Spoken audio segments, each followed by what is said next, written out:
Bueno, sí, estamos en el mes de la prevención del cáncer colorectal. Anualmente, muchas personas a nivel mundial, pacientes, médicos, especialistas en el área, investigadores en el área, se reúnen para hablar sobre el peligro de desarrollar un cáncer colorectal, pero más allá del peligro de padecer la enfermedad, este es un mes para crear conciencia sobre cómo prevenir el cáncer colorectal y qué hacer cuando estamos ante la presencia de esta enfermedad. Hablábamos sobre los factores de hábitos de vida saludables, que son los factores externos que podemos modificar. Realmente, ¿cuánto contribuye esto a lo que sería la aparición del cáncer de colon? Mira, nada más cierto que esa frase célebre de somos lo que comemos. A medida que nosotros disminuyamos los factores de riesgo para desarrollar cáncer colorectal, vamos a tener una vida más saludable. La alimentación, en este caso, constituye la primera barrera o la primera línea de defensa que tenemos para disminuir la probabilidad de desarrollar cáncer colorectal. Y cuando hablo de disminuir esta probabilidad, es que el 80% del cáncer colorectal es esporádico. Es decir, puedes tener una persona con un hábito de vida saludable, completamente saludable, sin ningún factor de riesgo, y esa persona puede desarrollar un cáncer colorectal. De aquí la importancia de que todos los pacientes, así se consideren un paciente o una persona completamente sana, debe acudir anualmente a un control con el coloproctólogo o el gastroenterólogo, que son los encargados de estudiar esta zona del cuerpo, para hacer un chequeo y disminuir esta probabilidad o, ante la presencia de una lesión, poder tratarla a tiempo y disminuir la probabilidad de muerte por cáncer en este caso. Cuando hablamos sobre factores hereditarios o familiares, ¿realmente esto tiene un factor que determine la aparición del cáncer de colon? Aproximadamente un 20% del cáncer colorectal está asociado a los cáncer colorectal hereditarios. Sin embargo, hay una alta probabilidad de desarrollar una patología maligna en el colon o el recto si tenemos un antecedente familiar de cáncer colorectal. Esta probabilidad aumenta incluso hasta 3.5, 4 veces más un riesgo que en la población general en pacientes que tienen mamá, papá o abuelos con cáncer colorectal en algún momento de la vida. Esta aseveración es tan importante que la mayoría de los controles para la prevención de cáncer colorectal están determinados a partir de los 45 años de edad.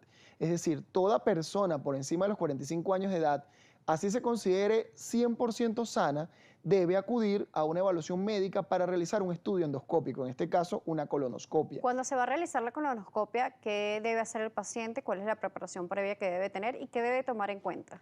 Generalmente la preparación para la colonoscopia es algo sencillo, ya el médico, por supuesto, tratante dará todas las explicaciones a cada paciente, pero lo importante es que el paciente comprenda que hacer una colonoscopia puede salvar su vida.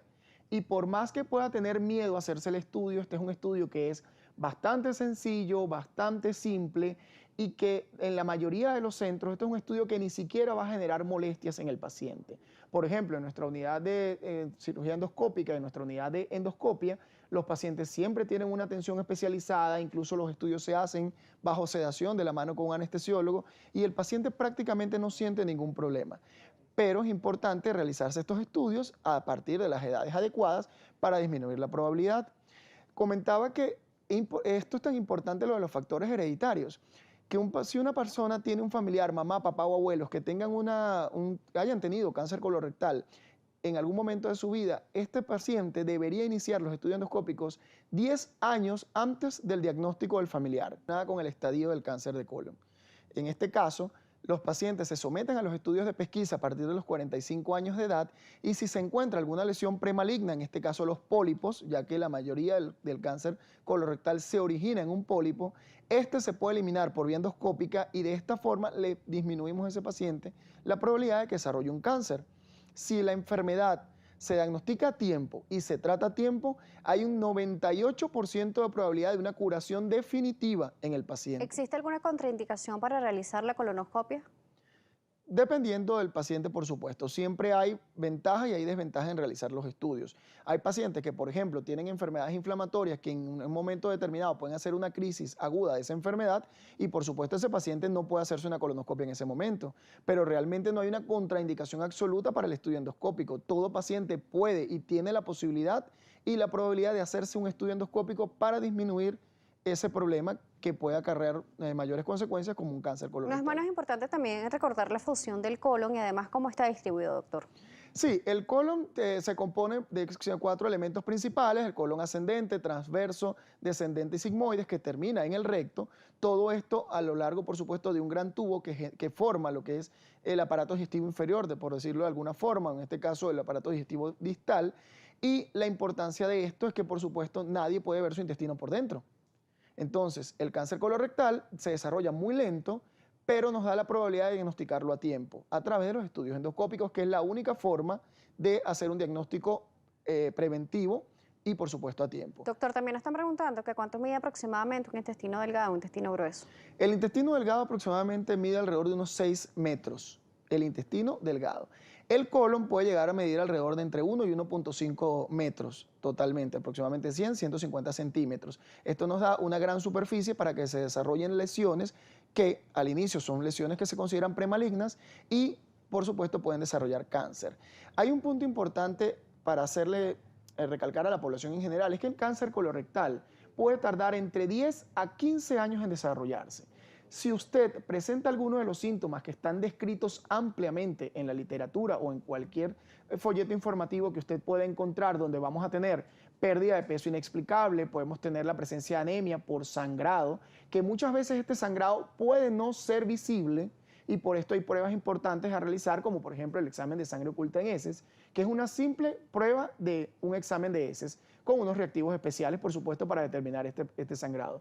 La presencia de cambios en el hábito evacuatorio, en la forma de las heces, que se conviertan en unas heces que no son comunes, que no son normales, y si adicionalmente se acompaña de la presencia de alguna masa dentro de la cavidad abdominal, que usted la sienta, o de dolor durante las evacuaciones, vamos a tener entonces la sospecha clínica de que podemos estar padeciendo de un trastorno evacuatorio, de un problema en el colon, y eso hay que revisarlo y hay que evaluarlo a tiempo. Vamos a hablar también sobre los factores evacuatorios, el estreñimiento y algunos factores que de repente las personas le preocupan en este momento. Vamos a hacer una pausa, vamos a seguir creando conciencia sobre el cáncer de colon y también sobre el cuidado en esta área con el doctor Adrián Terán, él es coloproctólogo. Nuestras redes @salud_gb, @Daniela J. Salas, ya regresamos. Adrián Terán, coloproctólogo, nos sigue acompañando el día de hoy. Estamos hablando sobre el cáncer de colon. Doctor, nos decía que existen diferentes manifestaciones, pero también se habla sobre un cáncer bastante silente. Un cáncer donde las primeras manifestaciones no va a tener síntomas evidentes al comienzo. Entonces, muy importante tomar la fuerza de ir al especialista, de hacerse los estudios y además, si tarda tanto en manifestarse los síntomas, ¿cómo saberlo? Un factor común que tienen la gran mayoría de nuestros pacientes que acuden a la consulta es el miedo. La mayoría de las personas, ante cualquier cambio, por supuesto, en su organismo, sobre todo en el cambio en el hábito evacuatorio, es sentir miedo a tener un cáncer. Porque esto es como una aseveración universal. Si llegas a presentar un cambio en la forma de las heces, un cambio en el patrón evacuatorio, dolor abdominal o el sangrado en las evacuaciones, todo el mundo te dice tienes cáncer. Pero esto realmente no es así. Sin embargo, para nosotros, como coloproctólogos, podemos decirle al paciente, perfecto, ten miedo, pero ten miedo a no acudir al médico. Si utilizas ese miedo de manera razonable y sabia y lo utilizas para ir al médico, te aseguro que el médico te va a decir, afortunadamente usted está bien.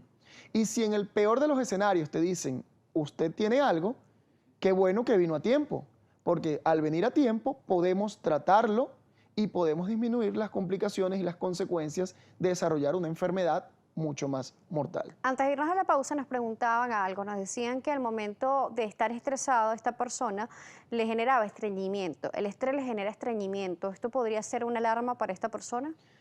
El colon y el recto y el ano, que es la parte final del intestino, de todo nuestro tracto gastrointestinal, tienen una gran cantidad de terminaciones nerviosas que responden a las hormonas del estrés y en una mayor con una mayor fuerza que otras células en el organismo. Por tanto, todo estado de ansiedad o de estrés generalizado va a producir que el paciente pueda tener alteraciones en el hábito evacuatorio y en la forma en que ese paciente tiene su tránsito colónico. Ante esto, nuestras recomendaciones siempre son, por favor, disminuir un poco el estrés que estás viviendo y busca ayuda, acude al médico, porque ya lo decimos, el cáncer colorectal tarda muchísimo tiempo en desarrollarse y si lo diagnosticamos a tiempo, podemos prevenir que se desarrolle un cáncer avanzado, una anastomosis, que es simplemente unir un segmento intestinal con otro donde se realizó la resección del segmento anterior. Sé que muchas personas le tienen miedo a una cirugía en el colon o en el intestino en general por las posibilidades de que pueda haber una ostomía, que es, por supuesto, derivar el tránsito intestinal a través del abdomen. Pero esto no ocurre. De hecho, en la mayoría de los casos donde el paciente se opera a tiempo y se hace un tratamiento oportuno en el momento ideal, ese paciente puede ir a una anastomosis sin mayor complicación y mantener un estilo de vida completamente normal. Sabemos que existen diferentes factores para poder determinar la incidencia del cáncer en los países, en el mundo, y que en nuestro país desde hace algunos años no tenemos cifras oficiales. Pero aproximadamente, ¿cuál es la incidencia de cáncer de colon en nuestro país según los casos que son diagnosticados? Las últimas estadísticas en Venezuela que yo he tenido la oportunidad de revisar, si mal no recuerdo, corresponden entre el año 2013 o el año 2015. En esta, el cáncer colorectal para nosotros representa la cuarta o quinta causa de muerte en función al sexo a nivel anual, por supuesto. Esto se correlaciona con la estadística mundial, donde el cáncer colorectal representa la tercera causa de muerte por cáncer en el mundo. Ahora, nuestra incidencia o lo que nosotros observamos en la práctica diaria, por supuesto, tanto en el medio hospitalario como en el medio en las clínicas, es que muchos pacientes llegan a la consulta con un cáncer, sobre todo de recto, porque tenían miedo de acudir a la consulta. Y durante mucho tiempo tuvieron ese miedo y cuando ya no pueden más, acuden a la consulta y ya no tenemos mucho que hacer. Entonces, una vez más, exhorto a la población en general, estamos en el mes de la prevención del cáncer colorectal, marzo, por supuesto, vámonos y @tuendoscopia y nuestros números de contacto son el 0424-305-0121 y el 0424-392-548. Gracias por acompañarnos una vez más. Gracias a ti por la invitación, Daniel. El doctor Adrián Terán, coloproctólogo, nos estuvo acompañando el día de hoy. Gracias a ustedes por la sintonía. Nuestras redes @salud_gb, @DanielaJSalas. Será hasta una próxima oportunidad.